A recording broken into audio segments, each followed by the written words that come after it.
Hey, welcome back, everyone. Thank you, everyone in the Gather Gallery watching us virtually right now, and those watching us via YouTube. I am so happy to bring more stuff to Art Happens for this weekend, and I'm also super excited to bring a very inspirational, amazing artist and a close friend of mine who's all the way in Australia, Karen Benjamin. Karen, welcome. Yay. Hi. Thank you. Yes, tell us about your arm. I'm so excited. So, Karen. Oh, good. Oh, over to me. Okay. Hi. Hello, everybody. I am Karen Benjamin, and I am an Australian artist, and I live on the Bayside of Brisbane. So that's in Queensland as well too. And I'm very lucky because I live in an area where we're just surrounded by nature and the water as well too. So I'm very blessed. You know, it's not very far for me to be able to interact with trees and the ocean, and it really is a beautiful part of the world. I also like to consider the fact that because I am so close and surrounded by nature, I do see lots of things that I'm not particularly happy about as well too, with the destruction of the land that's going on, and of course pollution and what's happening in the world. So I would say that I suffer from eco-anxiety. So, and I am very concerned about what's going to happen for future generations and the destruction that we're seeing at the moment. I live on the back of what is classed here in Australia as a koala corridor.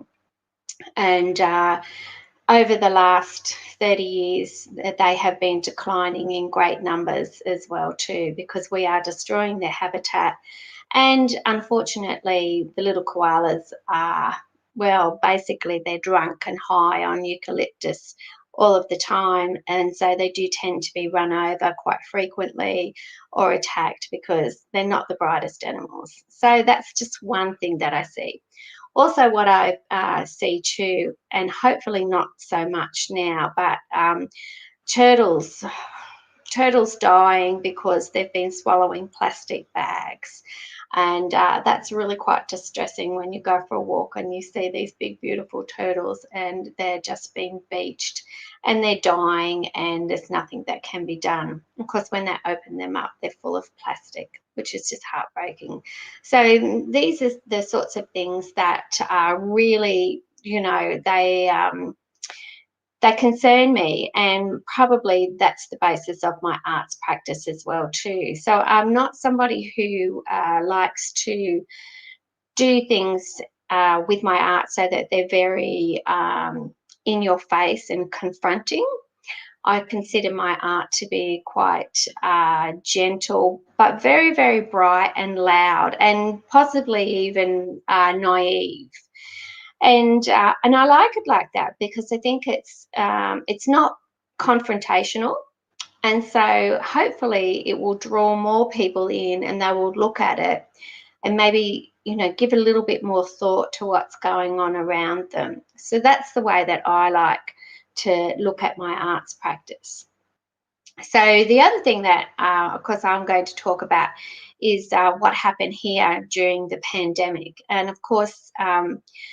We've been very, very, very lucky and spoilt here in this location because we haven't seen a lot of the virus here at all, and of course our country went into lockdown very, very quickly and swiftly, and so our government has done a really good job of controlling the virus.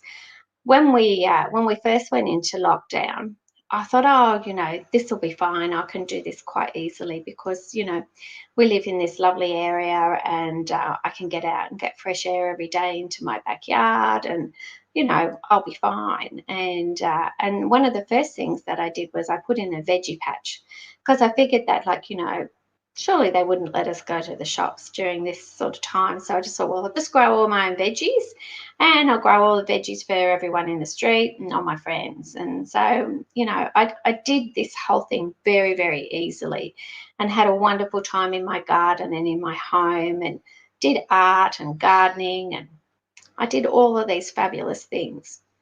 And then we were seeing on the news all of these people overseas who were just like panicking and fighting over toilet paper. I couldn't believe it. I just like, what's going on? These people are crazy. Why would they just like be fighting over toilet paper? It just doesn't make any sense. It's just ridiculous. And I thought that would never happen here in Australia. Never. And so what happened was I'd been working on a dress made out of toilet paper before the pandemic happened, and I was just plodding along with it. Actually, part of it, I've got part of it here. This is like the mask here, and a headpiece as well too. And then there was a dress, which is a little bit difficult to see completely, but that way. So this is just all round circles made out of toilet paper. And this dress in the background, oh, I pointed right, there you go. This is also made from toilet paper as well too. And it's toilet paper that has, it's recycled paper that they have used, and because I only work with recycled materials. So I had been during the pandemic, I'd been accepted into a major competition here called Paper on Skin, where all of the work had to be wearable and it had to be made of paper. And so that was a really nice surprise. It was my birthday. It was the first week of lockdown. And I found out that I'd been accepted into that. So I was really happy. So I thought, well, I better go and get myself some more toilet paper from the shops to finish the dress. So off I went, and I couldn't believe that I couldn't buy not only the recycled toilet paper, but any toilet paper. All of the shelves were just like completely dry of toilet paper. And so I went to another shop, another supermarket, and they didn't have any either. And then I went to another shop. I actually went to 4 shops, so I couldn't get any toilet paper. And then that's when, yeah, my eco-anxiety spilled over into just anxiety. I was just like thinking, oh my God, what am I going to do? I really need this toilet paper. Don't people understand? I'm an artist. And of course, you know, that's completely unrealistic and horrible considering what was happening all around the world. And all I wanted was toilet paper, and I felt very selfish. But of course, like, eventually I found some. We were just told to come back first thing in the morning, and I finally got some. So that was all good.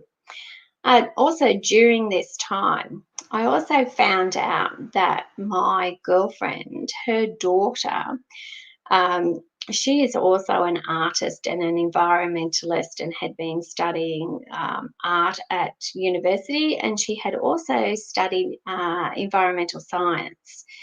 And she'd had quite a few different health concerns, and during the lockdown she ended up in a mental health facility. And so of course all of my, you know, panic about toilet paper and anything else, I just felt quite horrified at myself that I would be thinking that, you know, stressing out about toilet paper when there was far more serious things going on. So anyway, so off I went to see my friend's daughter, who was called Mia. And so I went to see Mia for the first time. She was only allowed to have visitors, or the whole facility you could only visit for an hour a day. And when I got in there, she was in this room, but it was overlooking greenery, a green space. But you know, there was such a lack of so many things that I felt that she needed. So, you know, it was basically just a room, and it was very clinical. And you know, you couldn't hear anything. You couldn't hear the noises outside. You couldn't hear birds. she didn't have a dog with her. She had some art on the wall that she had drawn, and some of it was like, I thought it was beautiful, but lots of people considered it quite dark. And the nurses who would come into the room would comment on some of the art that was hanging on the wall, and they weren't positive at all. They would say that they didn't like it, and they liked the other stuff better, which was like pretty flowers and stuff like that, which were great. But I really was very drawn to the dark stuff, and I said to her, I said, look, I think you should keep on doing this stuff. I think this is really great. I think it would really help if you could get this out of your system. And there's nothing wrong with it. I mean, it's beautiful, and I just thought it was great. So anyway, I come away, and I had a bit of a think about it, because I felt I thought it was good that I went in there, but I didn't think that the circumstances were great. Like, people commenting about her art, and I just didn't think that was helpful at all. So I suggested that she give me some of her art, and I start responding to it, and we could go back and forth, and we could respond to each other's work. And because of the state that she was in, I think she felt probably a little bit trapped. But I just said to her, I said, well, don't do anything that you don't want to do, and I will just take the work that you have, and I will respond to that work in a different way. And then I said, and then you just keep on doing whatever you like, and then I will respond to that work. So that's how we ended up in this exhibition. And the work that I have been doing, I've been really, really enjoying, and it took a completely different turn, and stuff that I'm really, really enjoying and will continue to do. So, and of course, you'll be able to see these in the exhibition, but some of the things that I did were like little worry dolls. So these are made from hemp. And then I also created worry beads. And these are all just like textile-based things that have been made from scrap material. So that seems to fit Mia and I very well, because we're both environmentalists, and that you can see through our art as well too. But what's happened since then is Mia is now back at home, and so now what happens is 2 days a week, Mia and I get together, and we work on our art together. And so not only do we work on art, but we do environmental things. So we go op shopping, which has just been fantastic. So we try to do at least one op shop a day when she's over, and we're doing all sorts of art projects. And she is now working on a piece now where she's responding to some of my art as well too, for a future exhibition that will be up in a place called Warwick in the middle of winter, for a thing called Jumpers and Jazz, where you get given a tree and you decorate the tree. So we're going to do that together. And also what we've been doing is I've done some study on aromatherapy and self-healing, and so now what we're also doing is we are working with natural skincare products. So we're making our own perfumes. We've already made perfumes. We've made with essential oils, and we're looking into making all sorts of natural cleaning products. And we made lip balm last week, and then we've made perfume balms as well too, or scented balms, I should say, for things such as just like blemishes, and really good things for fingernails and all sorts of things. So we're doing all of this natural sort of work together. And these the natural skincare products, they're things that I used to do long time ago.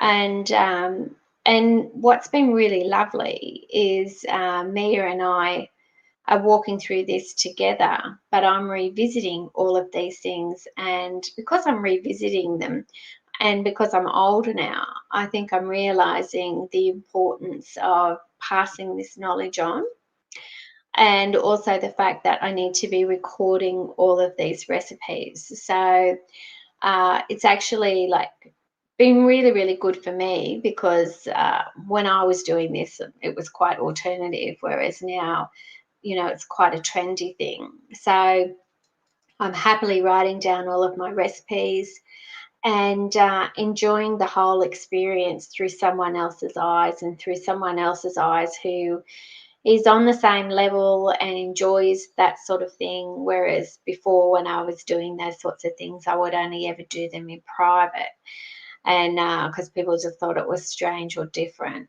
And it's been great.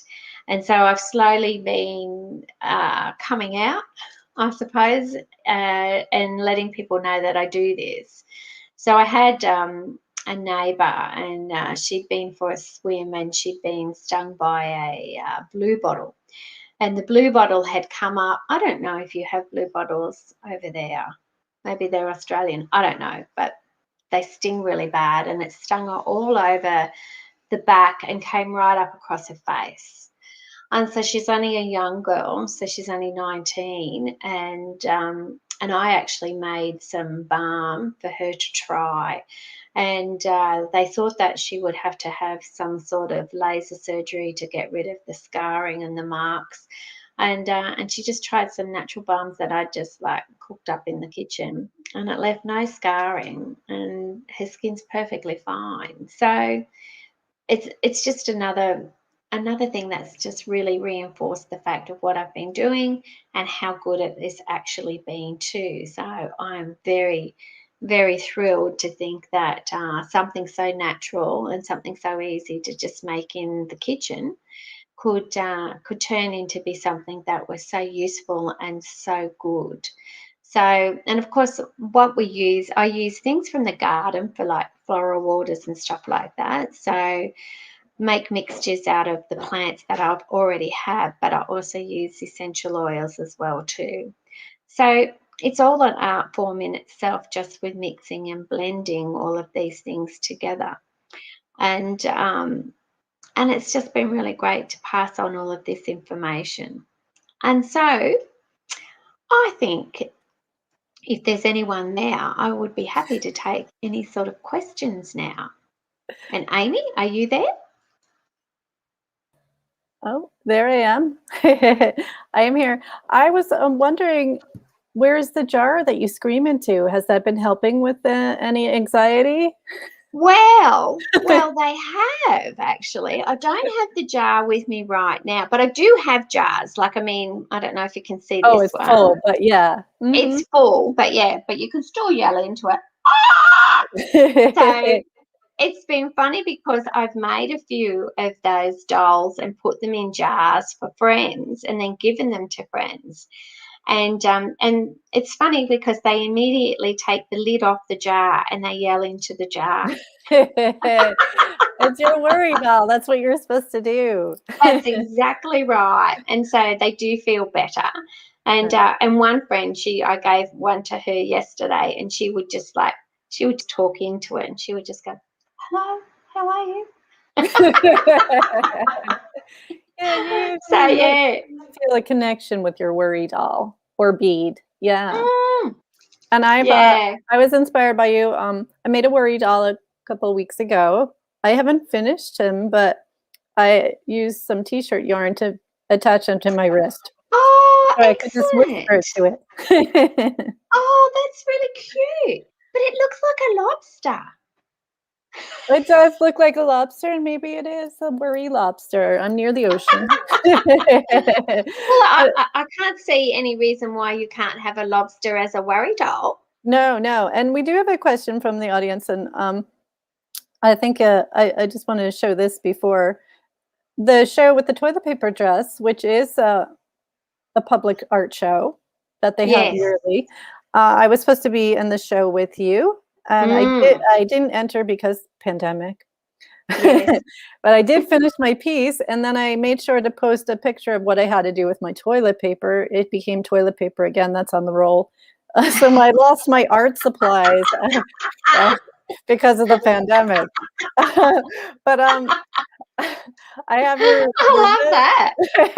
your website here has more of the shows you've been on, and a person wants to know, has your work been part of a public art showing? So you've showed in Australia. How many Hmm. different places? A lot of Australian shows, Oh, for just the dress or or in for? all your art, all of your Oh art. yeah, yeah.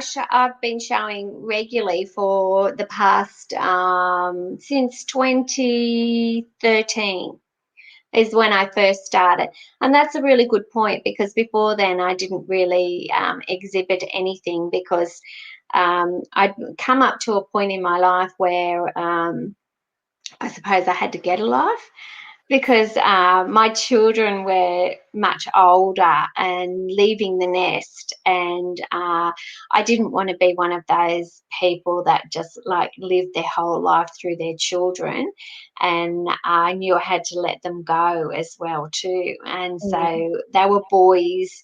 So they were very happy to fly the coop, and when they flew, and I thought, well, they don't want me annoying them all of the time and living my life through them. So I got myself a life, and I started doing art. So yeah, Yeah, it's kind of like you went back to the life you had that you didn't realize, the secret life of making all yes, your stuff.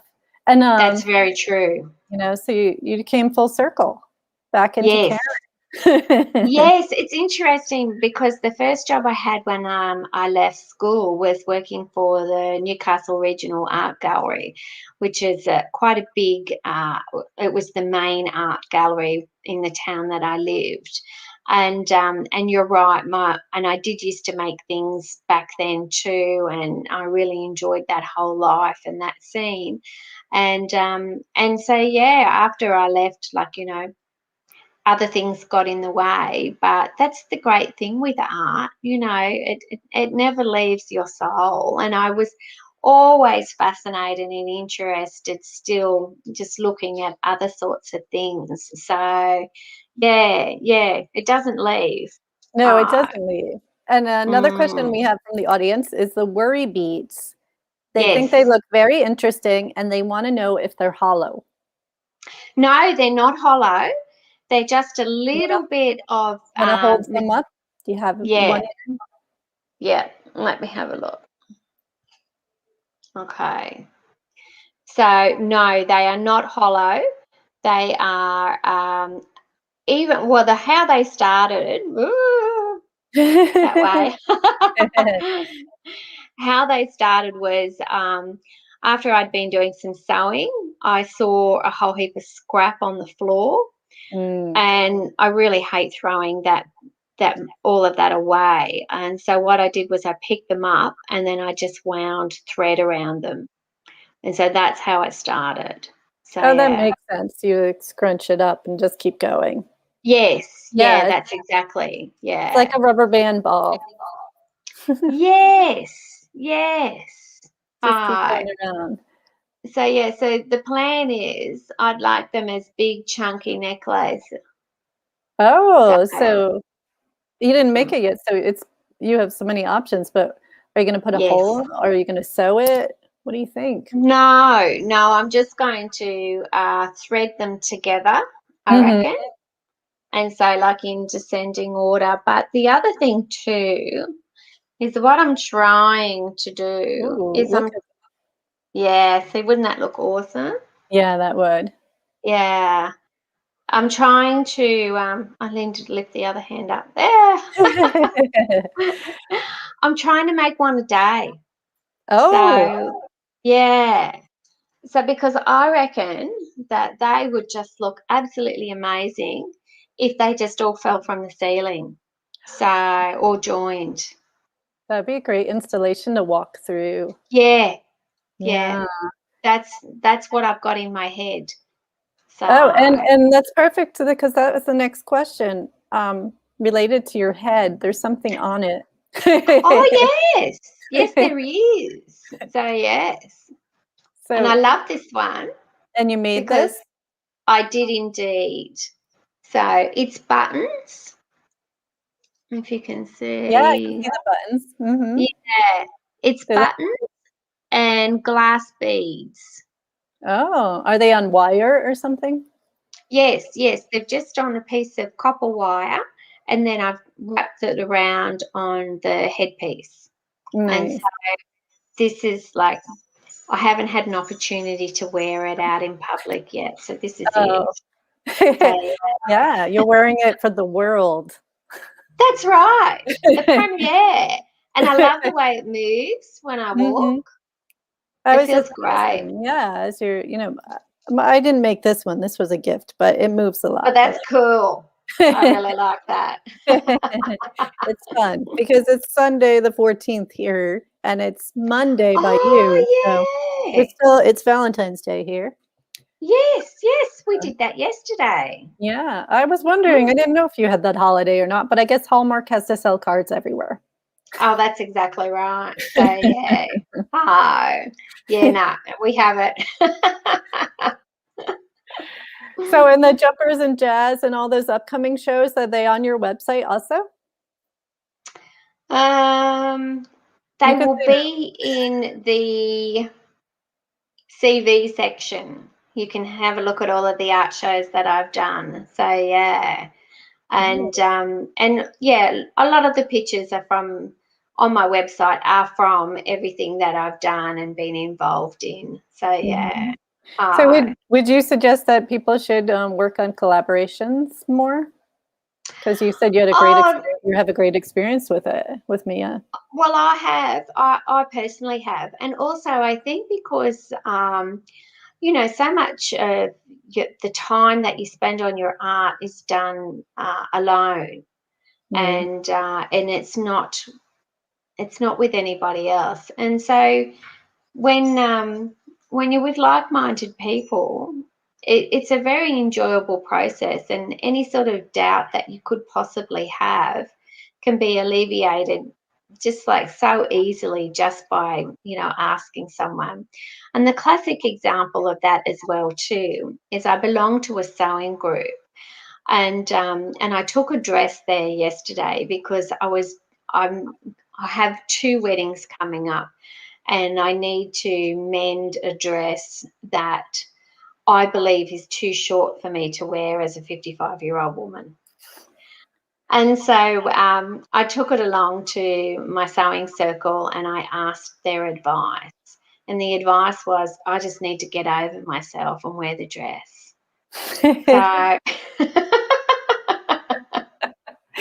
That's funny. I was kind of thinking that. I was like, well, it's not an age thing. It's in your mind. So you know best. yes, And you need to be yes. comfortable though. So if you don't feel comfortable, make it longer, really. Exactly, Yeah. exactly. So I have a few months up my sleeve, so I don't have to make a decision right now, but eventually I will. So yeah, we'll see if I can get over it. That would be the easy solution. Well, yeah, then you don't have to do anything. Exactly. I mean, as a sewer myself, I was like, oh, you could add lace, you could add all this different kind of Mm, stuff. So it's not really making it longer, but it gives you a little coverage. yeah, yeah, Yeah. exactly. So Yeah. yeah, but But this I like the get over it bit because then I don't have to do anything. That's true. It's you. It's you. You don't have to be worried about them. Yeah, You're yeah. not. Your dress is not hurting anyone. So That's exactly right. It's not. And yeah, if my old knees are out, they're just out. it's good for them to get some air. Why not? Yeah, this has been so fun. I'm so happy you decided to do a talk, Karen. Thank you for joining us on your Monday morning. I believe we're It late is Monday morning, afternoon. yes. It's hard to keep track of what time it is. I know, I know. Yes. It's So difficult. do you have any last parting words before we say goodbye to the audience? Um,